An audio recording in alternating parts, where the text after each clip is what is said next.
My name is Kathy Hannun, and I beat the often path by becoming comfortable not knowing what I'm doing. Welcome back to the Beat the Oven Path podcast. I'm your host, Ross Palmer. Joining me today is Kathy Hannun, the co-founder and president of Dandelion Energy, offering affordable home geothermal energy solutions. I don't know about you, but I spend so much money heating and cooling my home. And in a time of uncertainty surrounding natural gas and oil availability, getting off of fossil fuels seems more important than ever. Kathy left her job working at Alphabet's prestigious X Lab to start her new venture, and they've raised over $130 million to date for the project. By home switching to residential geothermal, which is heating and cooling your home using the earth below, they can reduce their CO2 output by as much as 80% while cutting the energy costs in half. So it's a huge win-win. Kathy has been named to MIT Technology Review's 35 Under 35. She's a TED Fellow, and she's the recipient of the C3E Award from the U.S. Department of Energy. So in short, it is an absolute honor to have Kathy Hannun with us today. Well, speaking of not knowing what we're doing, have you ever felt completely outclassed when you're in a situation? Do you ever know what that feels like? Yes, all the time. Because Yes. that's how I feel looking at your resume. I feel like, what am I doing here? I'm completely out of my depth. You have done some pretty impressive things in your life, not just with this most recent project, but before that. So you were a rapid evaluator for Alphabet's X Lab, or what was that role that you were in? And what is a rapid evaluator? That role is, or at least was at the time I was at X, that role was on the team that comes up with new businesses for X to start. So X always needs to keep a pipeline of projects, things that they're hoping will grow into the next self-driving car, for example. And that rapid evaluation team was the search party to try to find those things. And it is a great example of a time I felt out of my depths because I can tell the story of how I got that job, but I was definitely an unusual member of that team. I was the only member without a PhD. I was the only member in my 20s. I was probably the youngest by at least a decade. And I was the only woman, and Dang. just like really felt very grateful to have that job, but it ended up being an amazing opportunity and like really launched me into what I'm doing today. Rapid evaluator, for those who don't know, Alphabet is the parent company of Google, so basically as big as it gets. If you want to talk about evil umbrella corporation style mega conglomerate, that's Alphabet. They pretty much own much of the world, so it's no small feat to be a part of that team. I'd like to think that there was somebody who came in with a ruler or like a whip of some kind and was just, whoosh, you're not evaluating rapidly enough. Was there a limit to, was there a quota to how much you needed to evaluate and how rapidly? You know, we really weren't timed on our speed of evaluation. But, What's the point? Yeah, it's true, though, that we were encouraged. We were really encouraged to understand as rigorously as we could why an idea was likely not to work as quickly as possible. So the bias was like our all-around opportunity cost, which makes sense from the perspective of an Alphabet, right? Because Alphabet has so many opportunities, right? It could do almost anything. So the question is like, well, what's the best thing to do? So do you think that experience prepared you for becoming a startup founder? I mean, obviously, you'd say so. Yeah. I mean, parts of it did. I would say like working at an Alphabet is maybe the opposite of working at a startup. And so in some ways I was completely unprepared by that experience. But the things that I took from it, I mean, certainly just like learning about frameworks for evaluating ideas, hopefully rapidly, though untimed, and becoming more comfortable just getting to know a new technology or a new problem space fairly quickly, understanding the pitfalls, right? Like I had a first row seat to why some of those ideas didn't end up working, which was good training. So I think all of those things are very helpful. And it just put me in the mindset of somebody who could evaluate new business opportunities, right? Which is not a mindset I'd had to occupy before. So I think that in and of itself was very helpful. That makes perfect sense. And of course, without violating any NDAs or confidentiality agreements, I'm sorry about that. Was it the case where you just had 50 ideas and one of them was actually good and superiors said, hey, what do you think of that idea? And you knew that it was the best idea. And so you just sort of held it aside. Oh, no, that won't work. Geothermal energy, that's a terrible idea. By the way, I quit. And by the way, I'm starting on a completely unrelated note, I'm starting my own company in this space. Just Is completely. That how it went? That would have been super sneaky of me. Yeah, I mean, the thing that is so hard about rapid evaluation is it's just hard to tell what's a good idea and what's a bad idea from the perspective of an armchair expert, which is like essentially what we were trying to figure this out from Mountain View, California. And so I had a few ideas that I was evaluating. I guess, okay, let me distinguish. There's some ideas where you like learn about it for 1 hour and you understand why it's never going to happen. There are some ideas like my Dropbox for hot dogs idea. Yeah. Or just something that like violates some fundamental law of physics, or just it's clear you just could never make money doing it. Maybe it's an idea that could be good, but the policy landscape just won't allow for it, like nuclear power. I mean, I hope nuclear power succeeds brilliantly. I'm a big fan of it, but that's an example of an idea where your technology path could be incredibly well thought out, and it still will just be hard because of policy constraints. And that style of idea was less attractive to Alphabet. But then with Geo, what happened ultimately was that I felt from everything I was learning, it was an incredibly good idea. But it also became clear that even though the concept of making Geo more cost effective and just like simpler for normal homeowners to get, maybe that was a really good idea, but it wasn't necessarily a great fit for Alphabet. And so my choice set was move on and find another idea that's a good idea and a good fit for Alphabet, or because I wasn't willing to do that, just pursue it as a good idea that doesn't have to be a good fit for Alphabet. And I was lucky to get their support to do the latter. That's incredible. And then the decision to leave and found the company was a very difficult decision because I had no idea how to do that at all. And the counter option of just like come up with another idea wasn't terrible, right? Like X is a pretty nice place to work. I liked my job. It was very comfortable for me.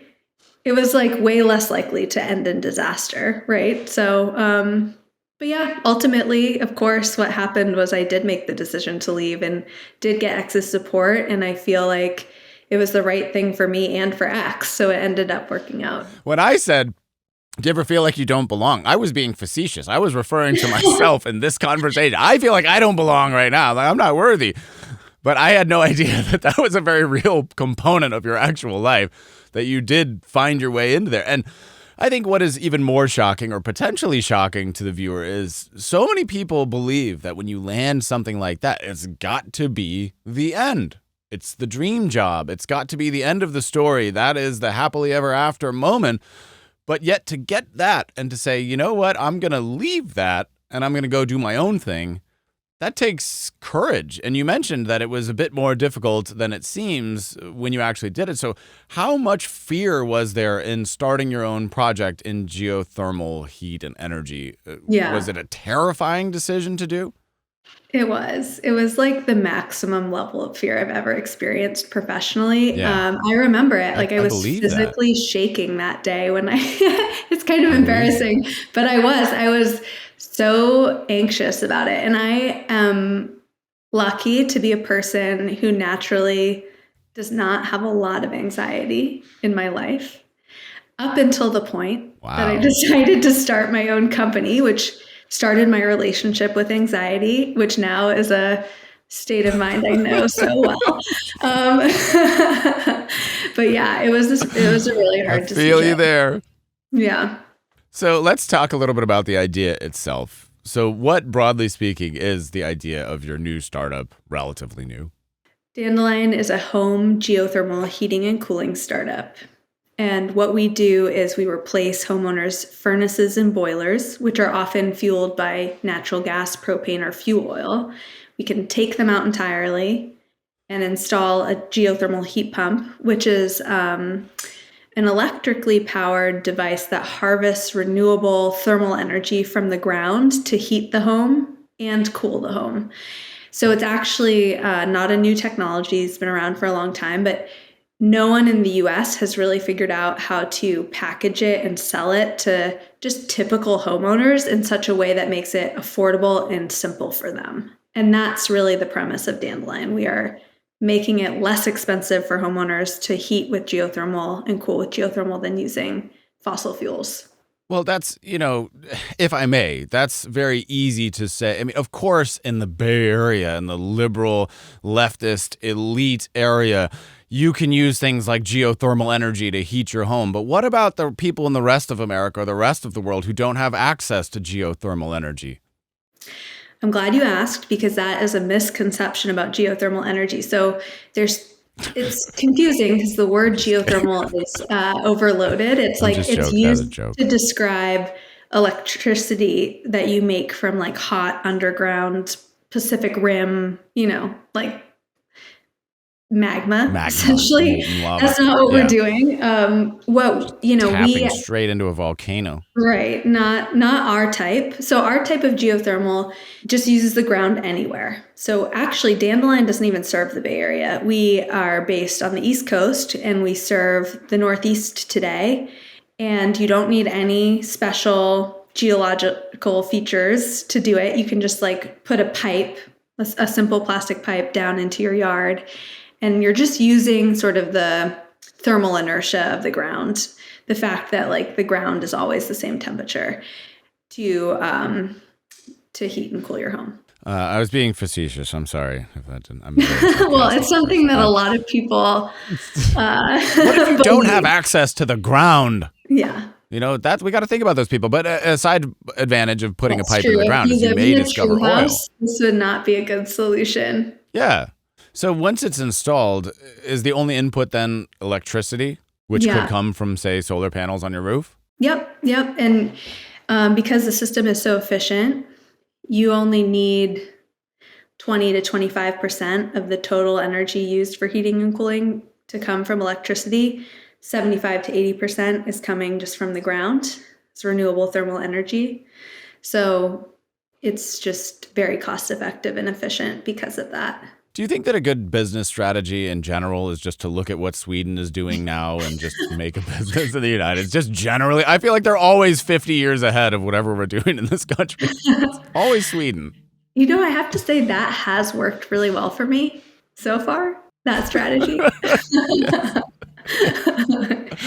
Like just, maybe we should install some trains or free high-speed internet. Maybe the cities should be clean. Maybe the drinking water, maybe the lakes should all be potable. These are some ideas that we could learn from Stockholm. Exactly. Yeah, I know. It's like a paradise. They're so far ahead. I love Sweden so much. It's such a great place to be. You have raised over $130 million, if I'm not mistaken, for your concept so far, which is, to normal people who aren't working at Google, insane. Does that feel like a tremendous win for you, or does it feel like you still have most of your work cut out for you? Both, I would say. Definitely both. Yeah. First of all, let me just say that at this point in the company has raised $130 million. Certainly my role in that is, ever diminishing compared to the talented people that I found to join the company, who are now doing so much more than I am, to raise our latest fundraising rounds. And so I think one of the biggest achievements that I've had is just creating a company, going after a problem I care about, and getting such talented people to want to do it. It's like attracting talented people to actually try to make your concept real. It's like you couldn't do anything more helpful. to actually making it real. And so that's been really great, probably one of the most rewarding parts of the experience. But I would say, even though I'm so happy with how far we've gotten in the past 5.5 years, I think, yeah, when you look at the size of the problem, just like the greenhouse gas emissions coming from homes and how much heating fuels are still used in this country, we've done almost nothing. It's like both of those things are true. We've done so much, and yet compared to the total problem, it basically rounds down to zero. But that's like what you get when you try to go after such a big problem. Well, from the outside, the journey has been very fast because if I remember correctly, you started with 2 people, and within 3 years, you're the #1 supplier of this type of system in the entire United States, right? That's true, though. Yes, and the industry is quite small, but yes, that's absolutely true. So that's an interesting conundrum because that's one of the main reasons that I do this show, and where my interest lies is that intersection between what we can do and the problems left to solve. And when we look at the scale of these problems, it's so daunting, it's so massive, it feels impossible to solve these issues. But yet, we know that we can make a dent in the universe, to borrow a quote from Steve Jobs. Yeah. Do you feel somehow different knowing that you're making a dent in the universe, even if that currently rounds down to zero? I do. I think it is. I used to feel, I don't know, a vague sense of unease about the fact that I wasn't sure the way I was spending my time day to day, at least in my career, right? Like, did it matter? Would it actually make any difference to almost anyone? Like, it was very unclear to me. And probably the answer felt more like no than like yes, if I'm going to be honest. And now it's like the great thing about working on a problem so big that it's almost impossible, right, for any one person or organization to even come close to solving it within a lifetime.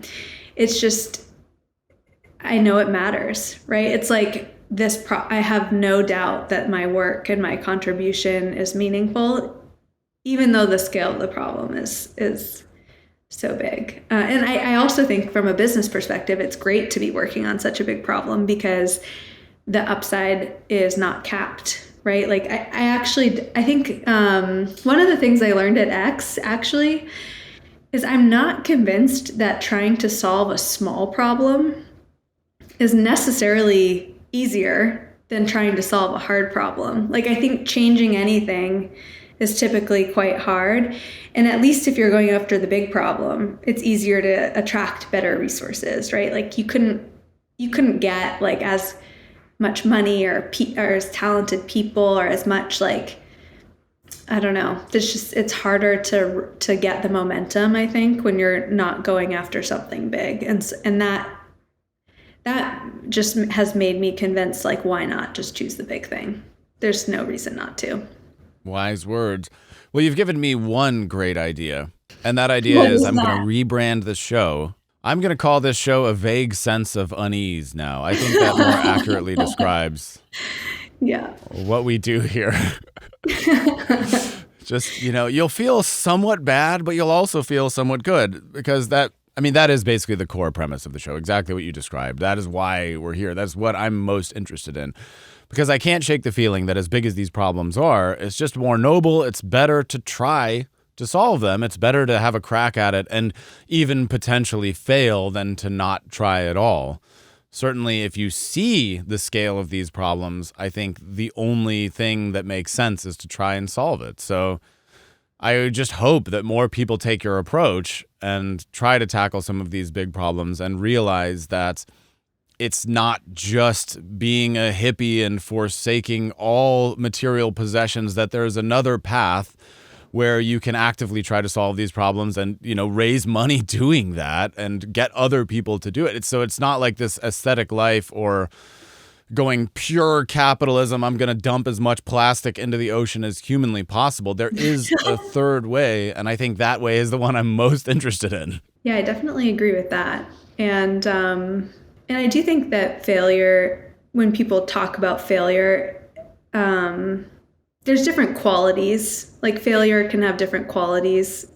it's hard to use just one word. I am just so thoroughly impressed with all of what you've done. I'm very, very impressed to learn that you made that tough choice and came out on the other side. That's just so noble and so cool. And you certainly have my deep admiration for doing that. Thank you. And I'm very grateful appreciate that it. you did choose to beat the oven path, to borrow my own metaphor, that you chose to make that hard decision and pursue something of meaning for you, even having, arguably one of the nicest jobs that may be available on this entire planet. I mean, there's only so many truly great jobs. Maybe John Lasseter, maybe somebody at Pixar, although wait, he's out of fame. Never mind, I can't say. Somebody at Pixar probably has a great job. Yes. Designing movies and whatnot, but there's only so many truly amazing jobs out there in the world, and to leave such a job because there's something even greater inside you, I think is one of the coolest, most noble things that I can possibly conceive of. So, great job. Good work. Well, thank you. And thanks. Thanks for joining me. Is there anything you'd like to say as parting words before we wrap this thing up?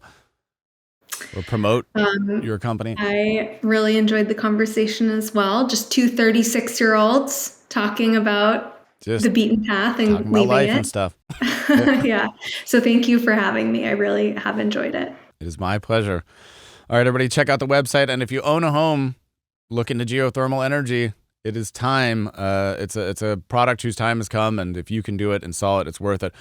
The idea of having a truly self-sustained home, solar power, heated, cooled from the energy of the earth, getting rid of your dependency on fossil fuels and oil and natural gas. These are all things that couldn't be more relevant right now. So it has been an absolute pleasure. Thank you for joining me. And with that, the official podcast is over.